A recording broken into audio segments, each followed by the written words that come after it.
पुढे पुढे कोल्हापुरात दोन राजे भिडणार असल्याचं आता जवळपास निश्चित झालेलं आहे।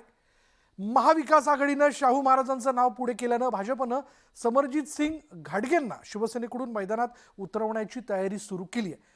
तर धनंजय महाडिकांनी वेगळीच भूमिका घेतली। तर विद्यमान खासदार संजय मंडलिकांचं राजकीय भवितव्य काय असणार पाहूयात।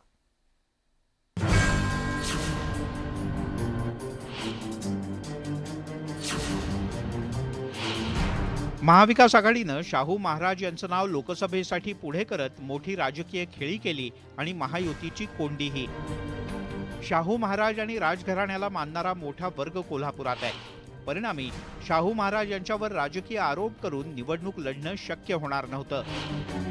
त्यामुळे भाजपनं सुद्धा महाविकास आघाडीसारखीच राजकीय खेळी खेळली आहे। राजर्षी शाहू महाराज कागलमधल्या घाटगे घराण्यातून दत्तक आले। त्याच घाटगे घराण्याच्या समरजित घाटगे यांना मैदानात उतरवण्याची तयारी सुरू करण्यात आली आहे। पक्ष शिष्टाचार हा फार महत्त्वाचा, त्याच्यामुळे उमेदवारीबद्दल निर्णय दिल्ली घेणार, दिल्लीचा अधिकार आहे, त्यांचा माझ्यावर फार प्रेम आहे। शाहू महाराज आणि समरजित घाटगे यांच्यात निवडणूक झाल्यास खरे वंशज कोण या मुद्द्याची जास्त चर्चा होणार आहे। यशवंतराव घाटगे हे कागल घराण्यातून करवीर संस्थानात दत्तक गेले, तर आत्ताचे शाहू महाराज सुद्धा दत्तक आहेत।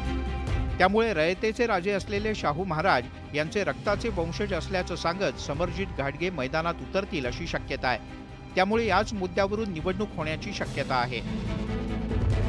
मात्र महायुतीत कोल्हापूरची जागा एकनाथ शिंदे यांच्या शिवसेनेकडे असल्यानं उमेदवार बदलावा लागू शकतो।